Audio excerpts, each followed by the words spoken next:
नमस्कार, स्वागत है आपका फिफाना हिंदी क्लासेस के YouTube चैनल पर। और इस क्लास में अपन पढ़ रहे थे मनोविज्ञान। तो मनोविज्ञान में अपनों ने शुरू किया था कल की क्लास में बुद्धि टॉपिक को। तो बुद्धि का अर्थ एवं परिभाषा देखा, तो उस आधार पर अपन किस निष्कर्ष पर पहुंचते हैं। तो चलिए शुरू करते हैं आज की क्लास को।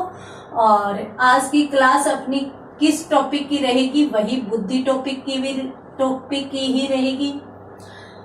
तो बुद्धि में अपन क्या कह सकते हैं, अपन कह सकते हैं कि भाई बुद्धि जो है वो योग्यताओं का समुच्चय है।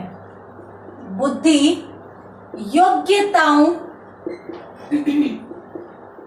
योग्यताओं का समुच्चय है। तो योग्यताओं का समुच्चय का मतलब होता है एक सामूहिक संगठन।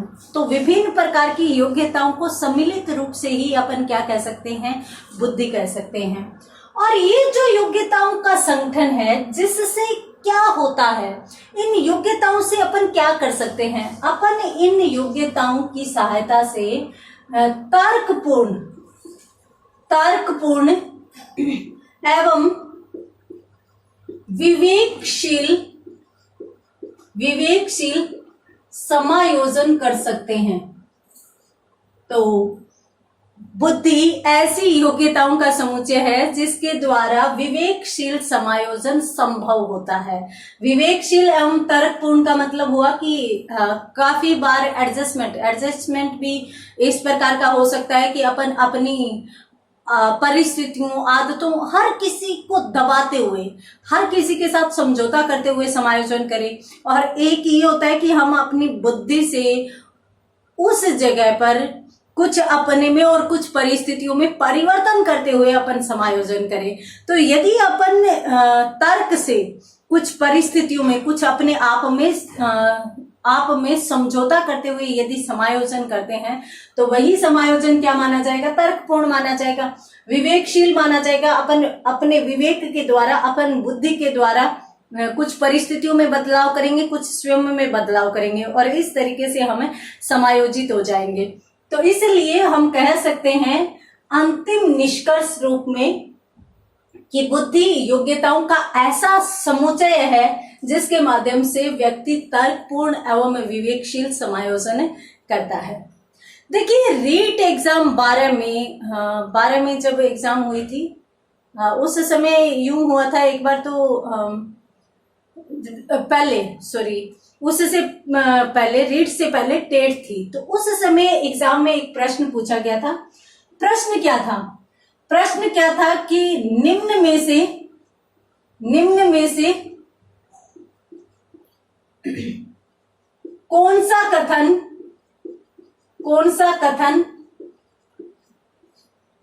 बुद्धि के संबंध में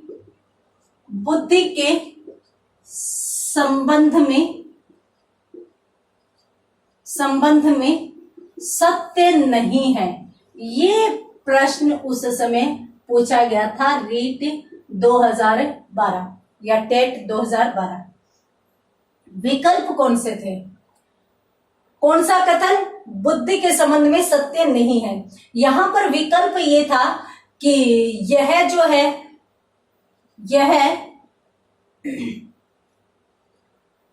यह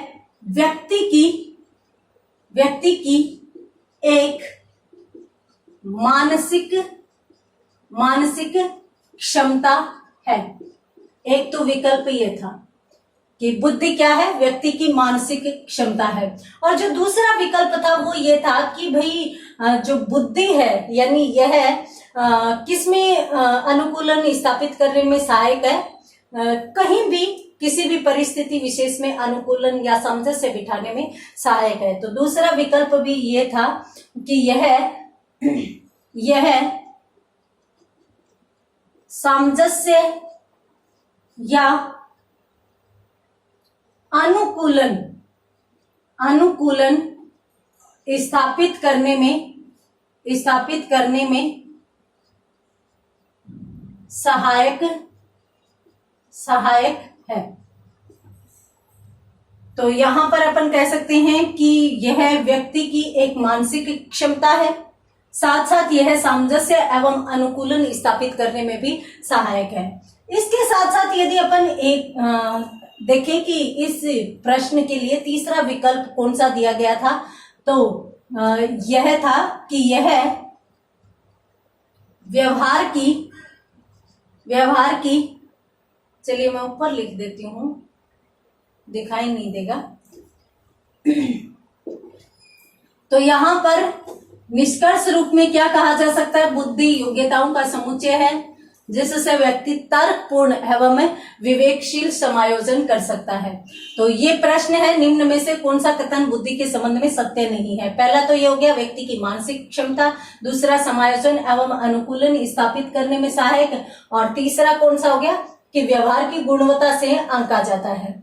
तो यह व्यवहार की गुणवत्ता से आंकी जाती है। तो व्यवहार की गुणवत्ता से आंकी जाती है, तीसरा विकल्प ये था। तो चौथा विकल्प कौन सा था, चौथा विकल्प था कि यह स्थायी एवं अपरिवर्तनशील है। तो सभी विकल्प को ध्यान से देखकर और आप जवाब टाइप कीजिए। पहले प्रश्न को अच्छे से पढ़िए, प्रश्न को अच्छे से पढ़कर और उसके बाद व्यक्ति की एक मानसिक क्षमता है, सामंजस्य एवं अनुकूलन स्थापित करने में सहायक है, व्यवहार की गुणवत्ता से आंकी जाती है, यह स्थायी एवं परिवर्तनशील है। तो इनको ध्यान से पढ़कर जवाब दीजिए। देखिए पिछली क्लास में मैंने आपको बताया था, विभिन्न परिभाषाएं अपनों ने देखी थी, बुद्धि का अर्थ देखा था। तो उस समय अंत में मैंने एक दो विशेषताओं का जिक्र भी किया था, और उस समय मैंने आपको बताया था कि भाई बुद्धि जो है वो परिवर्तनशील है, परिवर्तनशील है। क्यों परिवर्तनशील है, क्योंकि वह विकासशील है, विकासशील है, अर्थात बुद्धि का निरंतर विकास होता रहता है, बुद्धि में निरंतर विकास की संभावनाएं रहती है। तो इसलिए अपन कह सकते हैं कि यह परिवर्तनशील है और विकासशील है। अपनों ने देखा कि बुद्धि एक मानसिक क्षमता है, इसको अपनों ने अर्थ जब देखा था बुद्धि का उस समय देखा था। मानसिक क्षमता का मतलब यह है हमारी मानसिक योग्यता है, हमारी मानसिक पावर है बुद्धि, जिसके माध्यम से अपन ज्ञान का अर्जन करते हैं। तो इसलिए ये भी विकल्प सही हो जाता है। तो ये भी विकल्प हमारे इस प्रश्न का नहीं हो सकता। क्यों, क्योंकि यहां पर सत्य नहीं है पूछा गया, ठीक है।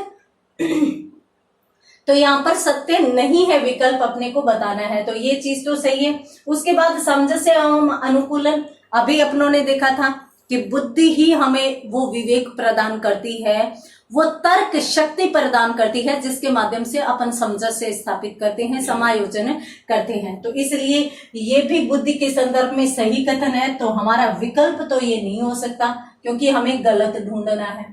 यह व्यवहार की गुणवत्ता से आंकी जाती है। व्यक्ति बुद्धि के आधार पर क्या करता है, व्यवहार करता है, और अक्सर लोग हैं वो व्यक्ति के व्यवहार का आंकलन करते हुए यूं कहते हैं कि हाँ यह बुद्धिमान है। ऐसे थोड़े ना है कि बुद्धि मस्तिष्क के अंदर जाकर कोई झांक कर पढ़कर बता देगा कि हाँ ये बुद्धिमान है, ये बुद्धिहीन है, या ये मंद बुद्धि है। हम बुद्धि के आधार पर कार्य करेंगे तो हम कार्य में कितनी क्षमता का प्रदर्शन कर रहे हैं, तो उसी व्यवहार की गुणवत्ता के आधार पर बुद्धि का आंकलन कर लिया जाता है। तो ये भी बुद्धि के संदर्भ में सही कथन है। तो हमारा विकल्प ये भी नहीं हो सकता। तो हमारा विकल्प कौन सा हो सकता है, यह स्थायी एवं अपरिवर्तनशील है, ये नहीं है। तो इसलिए हमारा विकल्प ये सही हो जाएगा। क्यों, क्योंकि बुद्धि परिवर्तनशील एवं विकासशील है। तो जल्दी से स्क्रीनशॉट लीजिए, महत्वपूर्ण प्रश्न है ये। और उसके बाद अपन बढ़ते हैं बुद्धि के संदर्भ में आगे। तो बुद्धि के संदर्भ में आगे अपन कौन कौन सी चीजों को देख सकते हैं वो भी यहां पर देख लेते हैं।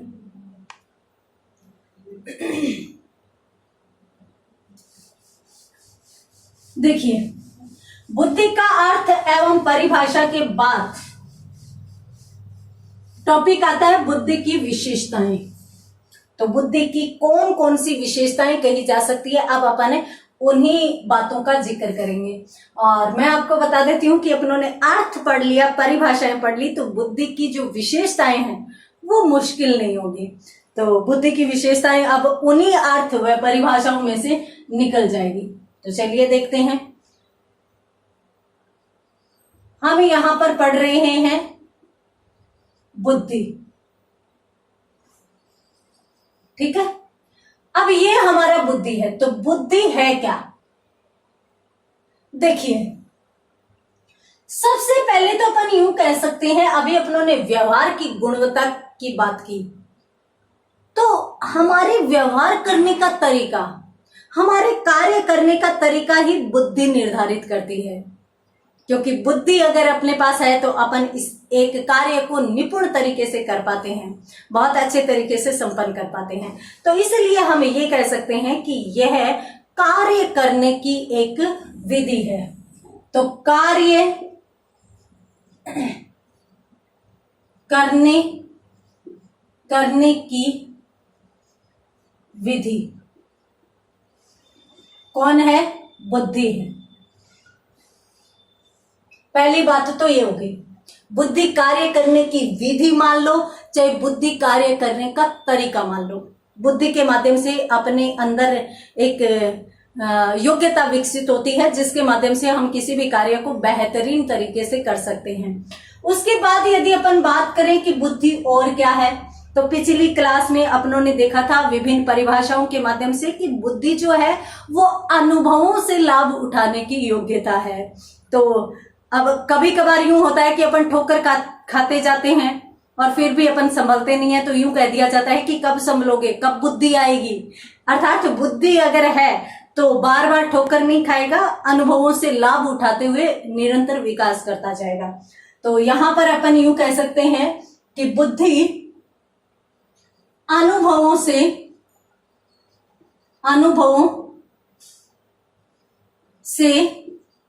लाभ उठाने की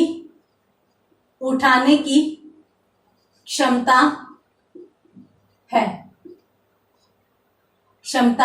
है। तो यहां पर ये चीजें भी अपने को समझनी है।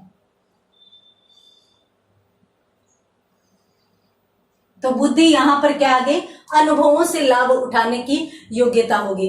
इसके साथ साथ अपन ये भी कह सकते हैं कि बुद्धि जो है वो तार्किक चिंतन करने की योग्यता है। अभी अपनों ने देखा कि अपन कहीं भी समायोजन किस के माध्यम से करते हैं, अपन कहीं पर सामंजस्य किस आधार पर बैठाते हैं, संतुलन किस आधार पर बैठाते हैं, अपन तर्क के माध्यम से संतुलन बैठाते हैं। काफी बार ये भी हो जाता है कि व्यक्ति तर्क करता है, विवेक से अपने आप से प्रश्न करता है, तो कुछ परिस्थितियां इतनी ज्यादा गलत लगती है कि वह समायोजन के लायक ही नहीं होती, तो वहां से व्यक्ति को हटना भी पड़ जाता है।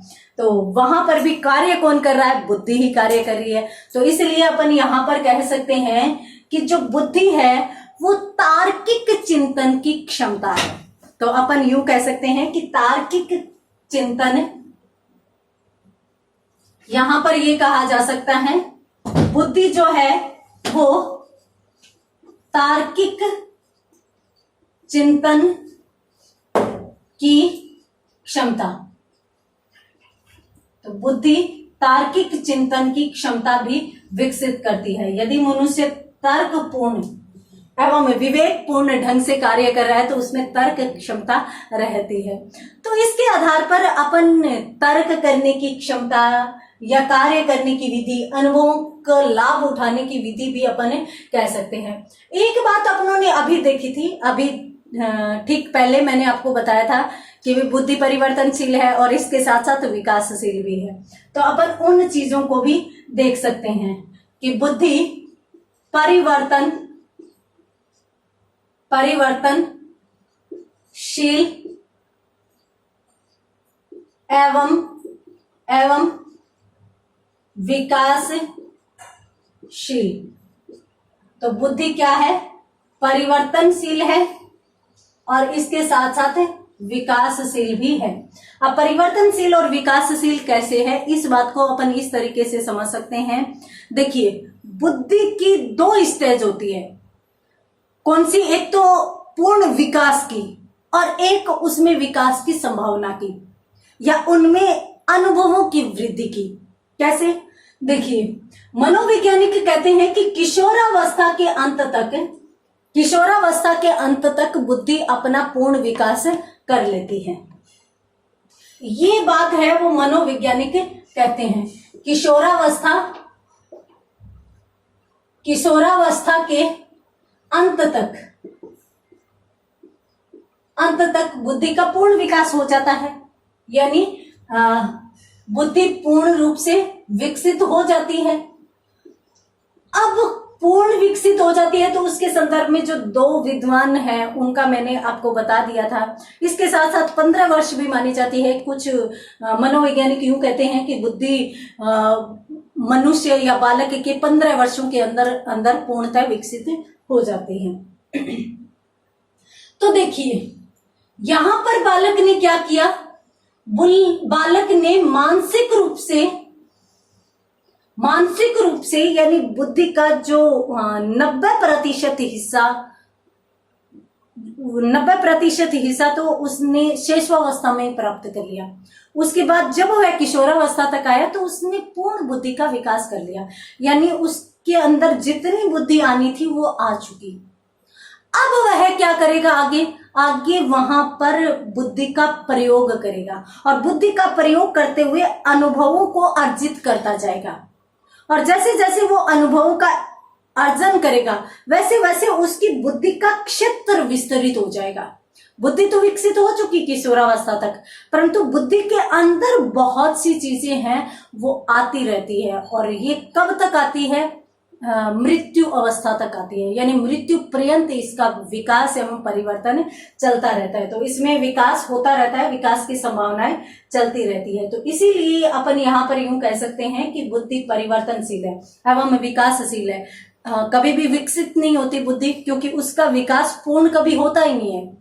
मनुष्य मृत्यु पर्यंत सीखता रहता है, उसमें अपनी बुद्धि में कुछ न कुछ डालता रहता है, कुछ न कुछ अनुभव प्राप्त करता रहता है।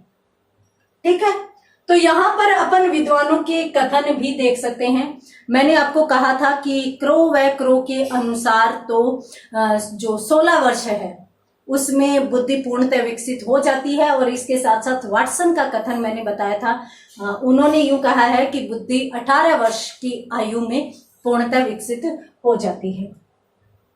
तो अपन यहां पर कह सकते हैं दो विद्वानों का कथन कौन सा? Crow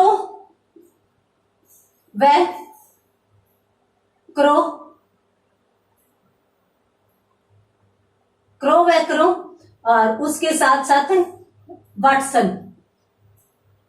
Watson. ठीक है, ये दो विद्वान हैं जिनके अनुसार, अब इनमें क्रो की बात करें तो पूर्ण बुद्धि पूर्ण विकास, यानी बुद्धि का पूर्ण विकास कितने में? 16 वर्ष में। और यदि अपन वाटसन की बात करें तो बुद्धि का पूर्ण विकास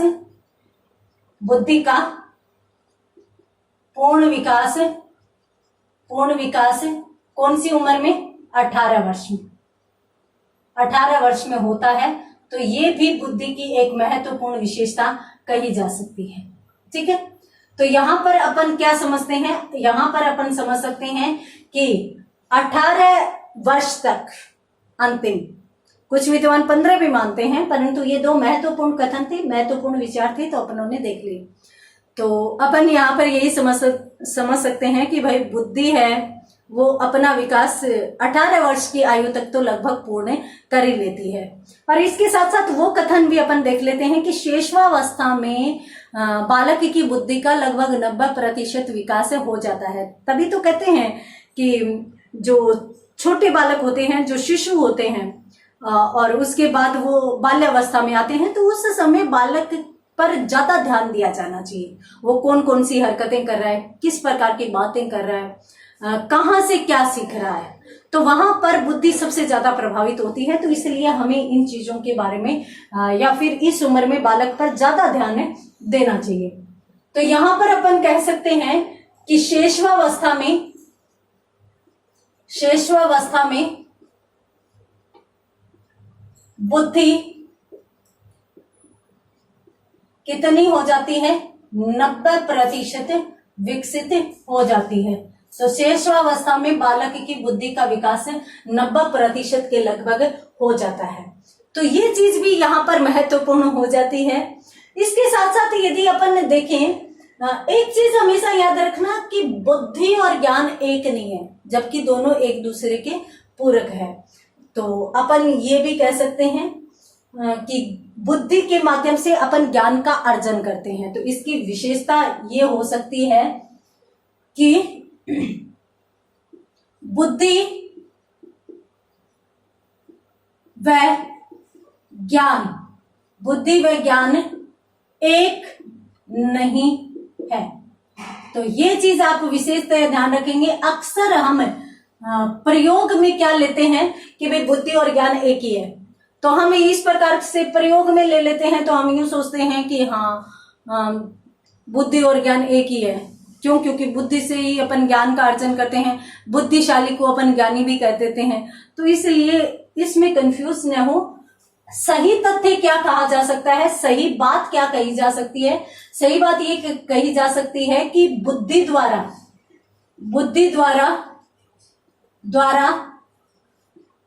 ज्ञान अर्जन संभव है।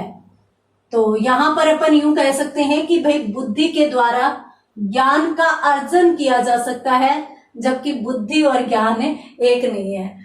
तो ये इसके संबंध में महत्वपूर्ण विशेषताएं कही जा सकती है। और भी बहुत सी महत्वपूर्ण विशेषताएं हैं। एक बार आप इस डायग्राम का स्क्रीनशॉट लीजिए।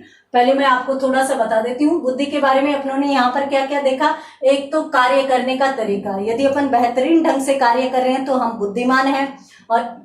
और यदि हमें समझ में ही नहीं आ रहा कि इस काम को अपन कैसे करें, तो अपन किसी और से सहायता लेते हैं, और से सहायता लेते हैं तो उस व्यक्ति से लेते हैं जो इसका बेहतरीन तरीका बता सकता है, तो हम उसको बुद्धिमान कहेंगे। तो इसलिए कार्य करने की विधि क्या है, बुद्धि है। इसके साथ साथ अनुभवों से लाभ उठाने की क्षमता भी क्या है, बुद्धि है। हम अनुभवों से लाभ उठा सकते हैं। तार्किक चिंतन करने की क्षमता, तर्क हम तभी कर सकते हैं अगर एक मंद बुद्धि बालक है तो उसको आप कुछ भी कहते रहिए, वो सुनता जाएगा। जबकि एक बुद्धिमान बालक कभी भी आपकी बात को ज्यों का त्यों स्वीकार नहीं करेगा। वो जरूर चिंतन करेगा, जरूर तर्क करेगा, जरूर आपसे क्वेश्चन करेगा।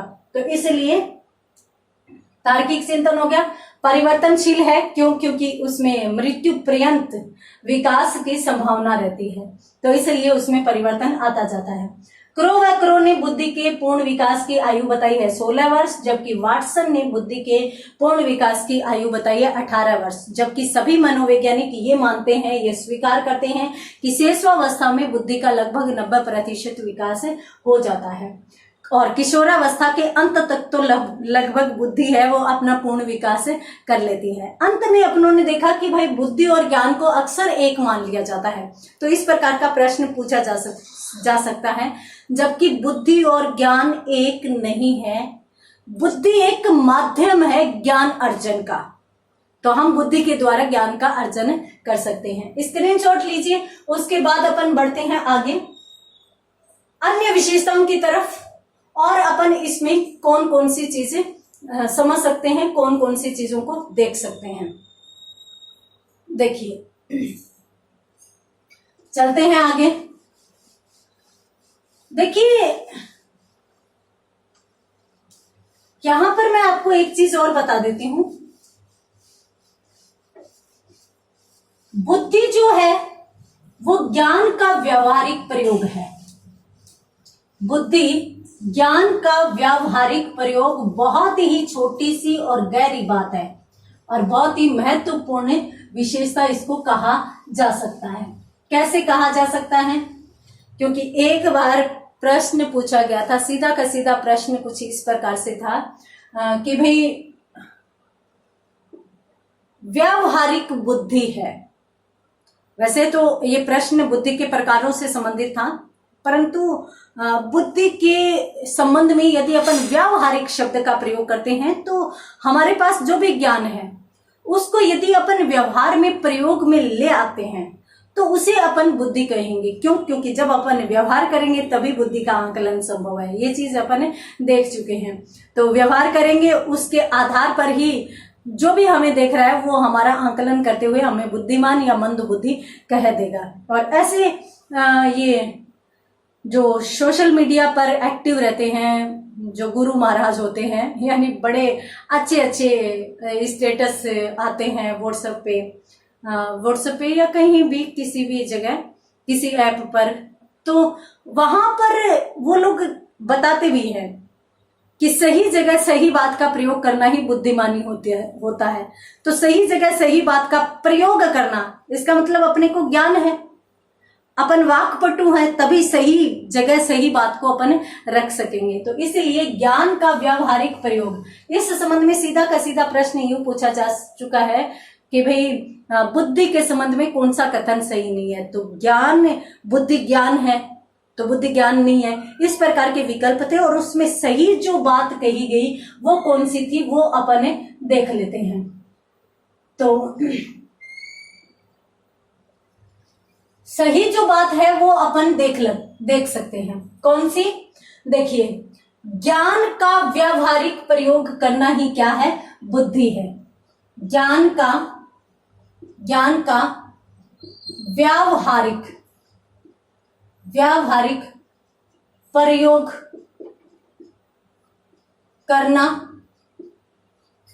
करना ही बुद्धि। तो व्यवहार के रूप में यदि आपको बहुत ज्यादा ज्ञान है परंतु वो ज्ञान धरा का धरा ही रहा गया है, लोग आपको मंद बुद्धि ही कहेंगे, कभी भी ज्ञानी नहीं, कभी भी बुद्धिमान नहीं कहेंगे। तो यदि आपके पास ज्ञान है तो उसका प्रयोग करना सीखिए। यदि आप प्रयोग कर रहे हैं बेहतरीन ढंग से तभी आप बुद्धिमान व्यक्ति कहलाएंगे। इसके साथ साथ महत्वपूर्ण बात ये कि बुद्धि जन्मजात होती है या वातावरण से अर्जित है। बहुत ही महत्वपूर्ण प्रश्न है। साथ साथ ये भी पूछा गया है कि भाई वंशानुक्रम की महत्ता बुद्धि के संबंध में क्या है। उस प्रश्न की अपन बाद में बात करेंगे। पहले अपन देखते हैं कि भाई बुद्धि जन्मजात है या अर्जित है। बुद्धि एक मानसिक योग्यता है, मानसिक क्षमता है जिसको कभी अर्जित नहीं किया जा सकता। हाँ, बुद्धि के विकास का अर्जन किया जा सकता है। अपन किशोरावस्था तक आते हैं तब अपना जो मानसिक विकास यानी बुद्धि की मन के अंदर की या मानसिक क्षमता है वो तो विकसित हो जाती है, परंतु अपन उसके संबंध में या बुद्धि का प्रयोग करके अनुभवों का अर्जन अपन मृत्यु पर्यंत करते रहते हैं। तो विकासशील है, परंतु मिलती कहाँ से है? अपने को जन्म से मिलती है। तो अपन यहाँ पर कह सकते हैं, क्या कह सकते हैं? बुद्धि जन्मजात है। और इसके साथ साथ अपन क्या कह सकते हैं कि जन्मजात है वह वंशानुक्रम से प्राप्त है। वंशानुक्रम से प्राप्त है। तो हमें वंशक्रम से ही बुद्धि की प्राप्ति हो जाती है। और एक बात ये भी है कि यदि जन्म से कोई बालक मंद बुद्धि या जड़ बुद्धि है तो वो कभी भी प्रतिभाशाली नहीं बन सकता। क्यों? क्योंकि वंश से उसे जो प्राप्त हुआ है। हाँ, अगर कोई बालक प्रतिभाशाली है तो उसका विकास सकारात्मक या नकारात्मक दिशा में चला जाता है, वो बात अलग है, परंतु वो दिखाएगा प्रतिभा ही जहां भी जाए।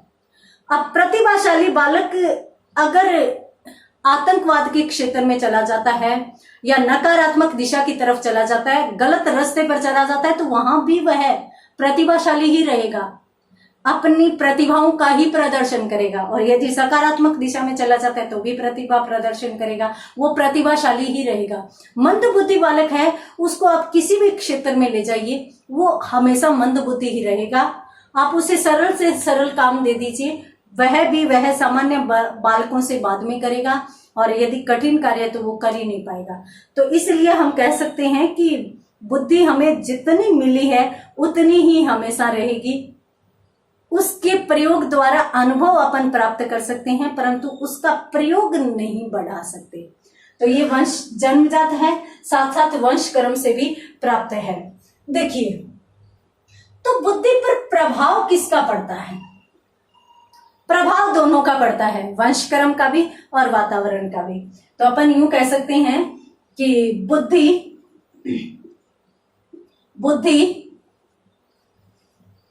वंशानुक्रम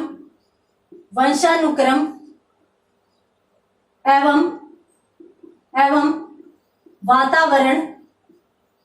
वातावरण दोनों से प्रभावित होती है।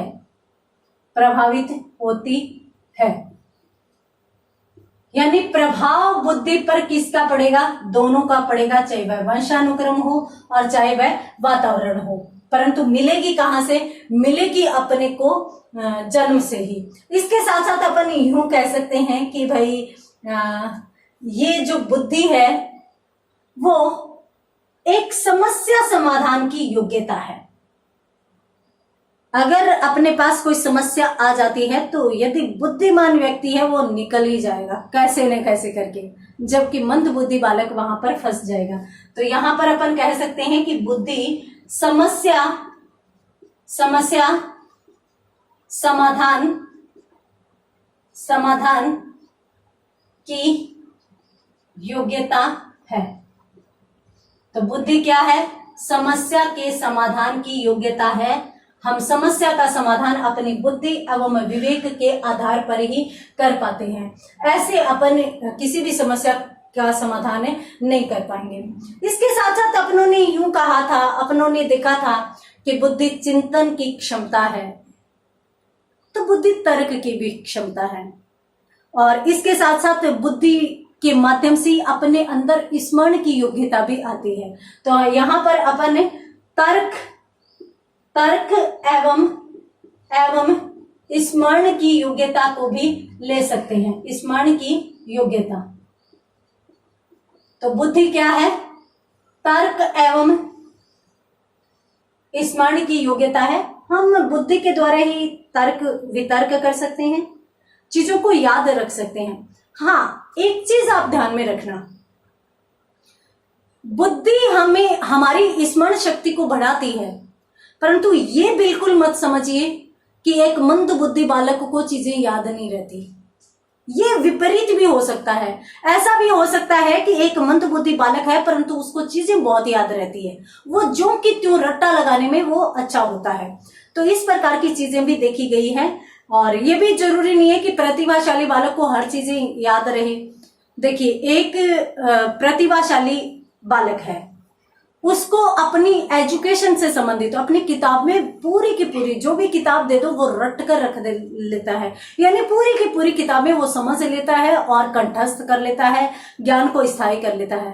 परंतु घर में उसे कहा जाता है कि बेटा ये वस्तु ले जाकर रख। मान लीजिए कि पापा बाहर से कोई सामान लेकर आए और उसको यूं बोल दिया कि तू संभाल के रख दे। उसने संभाल के रखा और वह भूल गया, उसको याद ही नहीं है। बाद में पूछा कि कहाँ है, तो याद ही नहीं है। तो इसके आधार पर अपन ये थोड़ी ना कह सकते हैं कि वह मंद बुद्धि है, अर्थात तो उसका क्षेत्र अलग है। वहां पे वह किताबों में अपनी प्रतिभा को लगा रहा है, उधर वह प्रतिभा लगाना ही नहीं चाहता, उस तरफ वह ध्यान ही नहीं देना चाहता। तो ऐसी चीजें भी हो जाती हैं। आप यूं मत समझिए कि बुद्धि प्रतिभाशाली है तो उसकी हर क्षेत्र में स्मरण शक्ति कुछ अभ्यास पर भी निर्भर करती है। परंतु यहाँ पर अपन यही समझेंगे कि भाई बुद्धि है वो तर्क एवं स्मरण की योग्यता है। जितना भी अपन याद कर रहे हैं वो हमारी बुद्धि पर डिपेंड भी करता है। जितना हम तर्क वितर्क करते हैं वो हमारी बुद्धि पर डिपेंड करता है। इसके साथ साथ अपनों परिभाषाएं देखी थी, उन परिभाषाओं में अपनों ने एक चीज देखी थी कि बुद्धि के माध्यम से ही हम नवीन परिस्थितियों के साथ सामंजस्य बैठा सकते हैं, उनके साथ संतुलन बैठा सकते हैं। तो अपन इस चीज को भी ये समझ सकते हैं, नवीन परिस्थितियों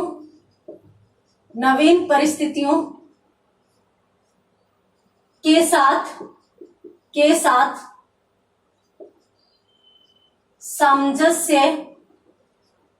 सामंजस्य की क्षमता। तो नवीन परिस्थितियों के साथ सामंजस्य की योग्यता भी हमारे अंदर किससे आती है?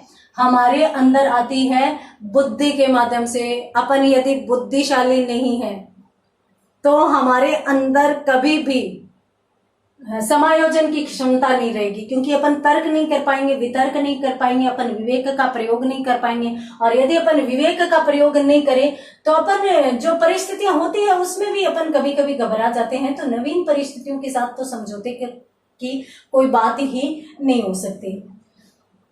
हाँ, अपनों ने एक चीज और देखी, देखिए बुद्धि जो है वो विभिन्न क्षेत्रों की योग्यता है। अब योग्यता किसमें है? समायोजन के क्षेत्र में भी है, अमूर्त चिंतन के क्षेत्र में भी है और अधिगम के क्षेत्र में भी है। तो अपन यूं भी कह सकते हैं कि बुद्धि क्या है? एक योग्यता है, एक योग्यता है। अब ये योग्यता किस किस संदर्भ में है? ये योग्यता है वो समायोजन की योग्यता है, जिसके बारे में अपन देख चुके हैं, समायोजन की योग्यता है। ये अधिगम की योग्यता है, अधिगम की योग्यता है, और इसके साथ साथ ये अमूर्त चिंतन की भी योग्यता है। अमूर्त चिंतन की भी योग्यता बुद्धि को कहा जा सकता है। तो बुद्धि को अपन यहाँ पर एक योग्यता के रूप में ले रहे हैं, और वो योग्यता किसकी है? वो अधिगम की भी योग्यता है, समायोजन की भी योग्यता है। ये लीजिए। तो बुद्धि के बारे में अपनों ने और अधिक विशेषताएं देखी।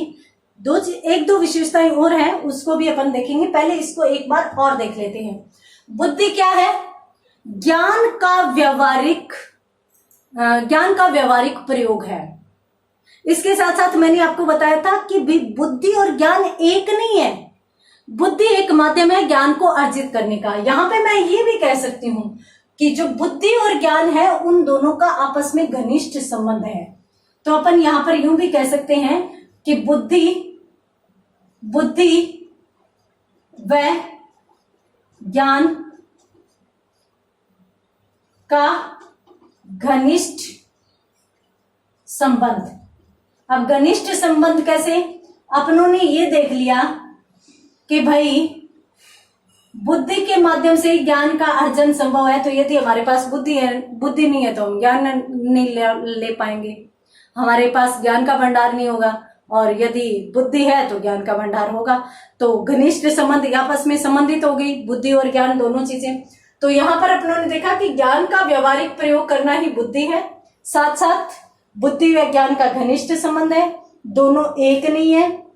बुद्धि ज्ञान को अर्जित करने का एक माध्यम है। यहाँ पर तीन चीजें क्लियर हो जाती है। उसके बाद बुद्धि हमें जन्म से प्राप्त होती है, हमें वंश क्रम से प्राप्त होती है। ऐसा भी देखा जाता है कि प्रतिभाशाली माता पिता का बच्चा प्रतिभाशाली, और ऐसा भी देखा जाता है कि अध्यापक व अध्यापिका माता पिता के बच्चे भी अध्यापक व अध्यापिका के क्षेत्र में ज्यादा जाते हैं। क्यों? क्योंकि उनको उसी प्रकार की बुद्धि है वो प्राप्त होती है। हालांकि ये हर जगह संभव नहीं है, बुद्धि प्राप्त होगी तो बुद्धि को वह बालक है वो वातावरण से प्रभावित होकर अन्य जगहों पर भी लगा सकता है, परंतु अक्सर ये देखा जा सकता है बुद्धि वंशानुक्रम एवं वातावरण दोनों से प्रभावित होती है। दोनों का प्रभाव पड़ता है, दोनों का प्रभाव। मैंने आपको एक उदाहरण दिया था कि भाई एक प्रतिभाशाली बालक सही रास्ते पर भी जा सकता है और गलत रास्ते पर। तो हमें बुद्धि तो मिल गई, प्रतिभा तो हमें मिल गई, कहां से? वंश से। हम जन्म से ही प्रतिभाशाली बालक के रूप में पैदा हुए, परंतु अब उसको प्रयोग करना किस पर डिपेंड करता है? वातावरण पे। अगर अपने को वातावरण अच्छा मिला है, हम सब जगह सही है, तो हम सकारात्मक रास्ते में प्रगति करते जाएंगे। और यदि हमें वातावरण सही नहीं मिला तो हम गलत रास्ते पर चले जाएंगे। और यही कारण है कि एक प्रतिभाशाली व्यक्ति ही कलाम बन जाता है, सही रास्ते पर जाकर बुद्धि के सही वातावरण में प्रयोग करके। और एक प्रतिभाशाली बालक, प्रतिभाशाली रूप से बुद्धि को प्राप्त किया हुआ बालक वातावरण के प्रभाव से लादेन भी बन जाता है। तो यही कारण होता है। यहाँ पर अपन समझ सकते हैं कि वंशानुक्रम एवं वातावरण दोनों का प्रभाव रहता है। इसके साथ साथ ये तर्क एवं स्मरण की क्षमता देती है, समस्या समाधान की योग्यता हमारे अंदर आती है, नवीन परिस्थितियों के साथ समझ से बैठाने की क्षमता भी हमें इसी के माध्यम से आती है। और अपनों ने विभिन्न परिभाषाएं देखी थी, उसके आधार पर अपन इस निष्कर्ष पर भी पहुंचे थे कि बुद्धि जो है वो हमारे अंदर योग्यता विकसित करती है। किसकी? अधिगम की, यानी सीखने की। अधिगम किसे कहते हैं? सीखना। तो सीखने की योग्यता हमारे अंदर बुद्धि लाती है। एक अच्छी आईक्यू लेवल वाला बालक जल्दी सीखता है, जबकि कम आईक्यू लेवल वाला, कम बुद्धि लब्धि वाला बालक धीरे सीखता है। तो सीखने की योग्यता किसके माध्यम से आती है? बुद्धि के समायोजन अपन देख चुके हैं। अमूर्त चिंतन, देखिए अगर अपने पास बहुत अच्छी बुद्धि है तो हम किसी भी घटना को देखकर उसके पीछे के कारण का अंदाजा भी लगा सकते हैं, जबकि मंद बुद्धि बालक ऐसा नहीं कर पाता। तो पीछे का कारण जो हमें दिखाई नहीं देता वही क्या होता है? अमूर्त होता है, या वैचारिक क्षमता ही अमूर्त चिंतन कहलाती है, जो हमारे अंदर सिर्फ और सिर्फ बुद्धि की सहायता से ही आती है। तो जल्दी से स्क्रीनशॉट लीजिए, उसके बाद अपन बढ़ते हैं आगे कुछ अन्य विशेषताओं की ओर। तो अन्य और कौन कौन सी विशेषताएं इसमें आ सकती है? एक दो विशेषताएं और बची हैं जिनको भी अपन देख लेते हैं। देखिए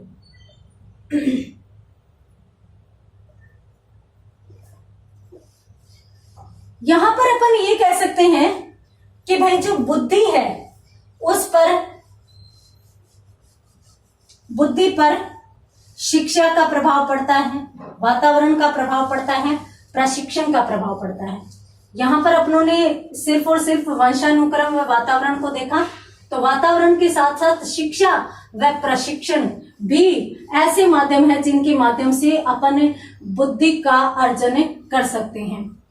काफी बार आपने देखा होगा कि एक प्रतिभाशाली बालक है, वो एक क्षेत्र में तो बहुत अच्छा होता है परंतु दूसरे क्षेत्र में उसे कुछ नहीं आता। जैसे मैं उदाहरण दूं कि एक बच्चा है जिसकी मैथ्स में रुचि है, तो वो मैथ्स में तो बहुत अच्छा है, उसके 99% मार्क्स आते हैं, जबकि उसको हिंदी में मार्क्स आते हैं 43 या 44। तो उसका क्या कारण होता है? ये तो नहीं होता कि उसमें बुद्धि नहीं है, तो उस पर प्रभाव पड़ा है, उसको कुछ तत्व है जो प्रभावित कर रहे हैं। वो कौन से हैं? प्रशिक्षण और शिक्षा। और इसके माध्यम से हम उसकी इस क्षमता का विकास भी कर सकते हैं। प्रशिक्षण देकर हम उसे हिंदी में भी बहुत अच्छे बना सकते हैं, हम उसे अन्य जो सोशल साइंस के विषय होते हैं उनमें भी अपन बहुत अच्छे बना सकते हैं। तो इसके साथ साथ अपन बुद्धि की जो अन्य विशेषताएं हैं उनमें भी देख सकते हैं। बुद्धि की अन्य विशेषताओं में अपन क्या देख सकते हैं कि भाई बुद्धि पर वातावरण के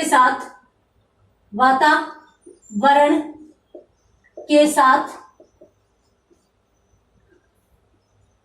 प्रशिक्षण एवं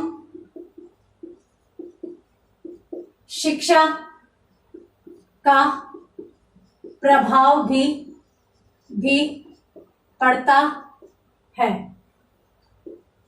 आप आईक्यू लेवल चेक कर लीजिए बच्चे का, फिर वाटसन जैसे कहते हैं ना कि जो चाहे बना सकते हैं, तो उसमें योग्यता का विकास प्रशिक्षण देकर आप कर सकते हैं, शिक्षा देकर आप उसमें योग्यता का विकास कर सकते हैं।